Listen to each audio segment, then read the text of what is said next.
Good morning, Assalamualaikum. What is up guys, welcome back channel Yusof Sembang Kari. Finally dapat kemenangan. Tu boleh argue dalam game paling penting untuk Manchester United so far season ni. Sebab aku rasa game ni adalah the final straw, ataupun point yang terakhir kita tunggu. Kalau tak dapat result agak, kemungkinan kita akan nampak fasa Amorim berakhir. Walaupun kau tanya aku, Sob, kalau orang kalah, adakah kau rasa Amorim patut caw? Aku rasa at least bagi sampai bulan 10 lah. Sebab bulan 10 pun ada banyak game, and lepas tu baru kita try to analyse performance. Tapi nasib menyebelahi pihak Amorim. Time game yang kau tahu kau memang sangat-sangat memerlukan result, Sanchez boleh buat game pula kat sini. Member pergi sentuh Brian Bomo, red card, literally change the game. Sebab first half tu memang nampak selesa, especially dengan 2 goals, and mengejutkan sebab kita tak pernah nampak Manchester United macam ni main, especially dalam season ni. And persoalan adakah kita akan dapat the best of United sebab dia main lawan 10 orang, and takkan ada setiap game nak kena hadap 10 orang, jam ke ah. Tapi kelebihan daripada ada kat sini adalah lepas sampai hujung game, lepas skor 2 biji, Casemiro pula member nak ikut Sanchez lihat awal, dia pula kena red card. And bagi aku agak sedih lah, sebab kalau as a fan MU, kau tengok cara dia kena red card tu. Aku rasa sebab dia dapat bola tu dia dapat pegang, cuma dia tak patutlah pegang play Chelsea. And dengan experience dia ada highest level, dengan trophies yang dia menang, tak sampai expect dia akan buat that kind of decision. Betul tak? Tapi dia buat decision macam tu, membuatkan kau rasa macam, yo budak ni, aduh yai. Dia dah score, dia dah meyakinkan balik fans MU di kala mana semua tak suka dia, dan dia mencampak kepercayaan tu macam tu je. And macam mana nak hadap game-game lepas ni? Next Brentford, betul satu lagi Liverpool tak silap. Macam mana aku nak hadap Liverpool lagi? Tapi Liverpool, mungkin dia sempat main lah. But point aku adalah macam experience yang paling penting time ni. Sebab kalau kau tengok second half, yes, dia dapat result 2-1, and tapi nampak bila kau main against 10, kau main against player yang cukup, kau punya performance start merudum balik.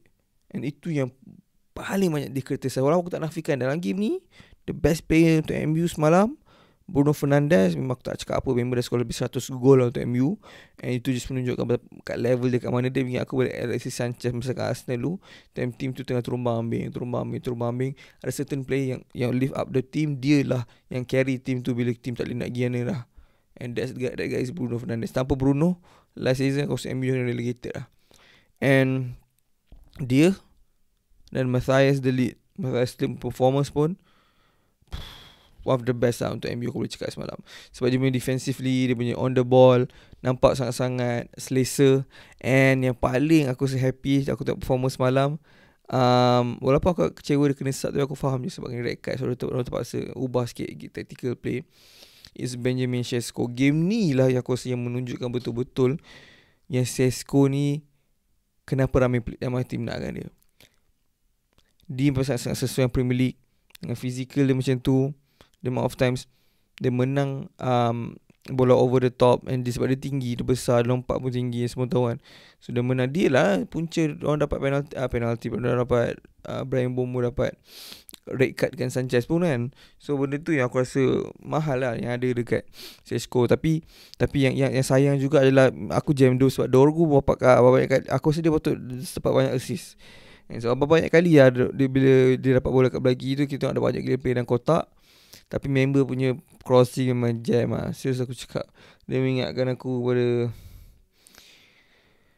kalau Sinakbel dia nak buat crossing bola tinggi tu. Serius aku cakap jam gila dengan performance. Tapi to be fair, sebab Dorgu memang muda lagi, 20 tahun, banyak masa dia kena develop lagi. Tapi selain daripada tu, aku sebenarnya nak tengok Ahmad yang keluar. Sebab Ahmad aku tahu dia tak pas juga dia pun one of the best player untuk MU aku tengok last season, and aku ada expectation tinggi untuk Ahmad. Tapi sama juga macam Dorgu, sebab member pun muda lagi, kena bagi dia banyak chance lagi lah. And Chelsea memang aku jam. Substitution pun aku dah tak faham lah. Sanchez kena red card kan. Kau bayangkan sampai satu tahap, the only player yang kau boleh kau mengharapkan is Joao Pedro. And yang tak boleh pula adalah Pedro adalah player yang memang dia tak boleh main seorang-seorang. Dia memang perlu link up play, dia memang perlu teammates to create for dia. Itulah Joao Pedro. Tapi bila kau masukkan play-play tak sesuai dengan dia, kau akan gaul kepala lah. Dan aku tak nafikan Sanchez tak patut buat apa dia buat. Yes betul. Endgame pun masa awal. Kau nak kerja apa, nak kena buat foul sampai bagi red card semua ni kan. Tapi antara persoalan terbesar aku dapat dari Chelsea game ni, kenapa di kala mana diorang perlukan player untuk attack yang counter punya style kan, yang masuk Tyreek George, yang pernah player yang kau nak jual last minute last season itu, dan player yang kau last minute sign yang quote and quote untuk mengubah tim kau, Alejandro Garnacho, member pun tak masuk. Dia lah player yang paling sesuai untuk main counter. Kalau kau nak main counter, main laju dan create last minute. Sebab nak cakap apa, dia muda lagi, dia experience. Dia experience banyak. Premier banyak game dia main untuk MU. Banyak game dia main untuk team yang struggle. Masa dia ke MU struggle.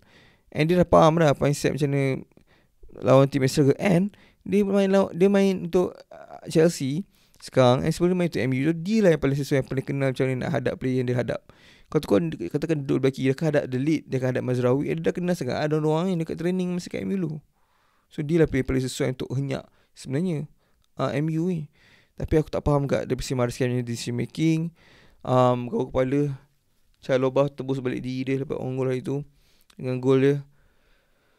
Hey, aku tak faham Maresca game ni serius. Sebab aku antara, kalau aku tengok video aku antara, especially last season, antara orang yang paling rate Maresca. And aku suka tengok dia, apa dia bawa pembawakan baru dia bawa daripada Leicester kepada Chelsea. Tapi banyak decision dalam game ni aku tak nak backup, especially dengan substitute punya decisions. Walaupun Caicedo game ni pun kurang menyelah. Yes, Enzo pun sama. Tapi dia sebab dia main banyak as a 10 man, so kau tak boleh nak target diorang sangat, tak boleh nak anggap itu adalah performance normal diorang. Ada performance yang datang bila diorang tak main, tak cukup orang. Lebih kurang macam kau tak pakai baju, nak keluar rumah tak pakai baju tak cukup kain. So kau memang tak boleh nak expect kau orang takkan gunakan diri kau yang tak cukup kain ni sebagai alat untuk diorang memandang lah. So yeah.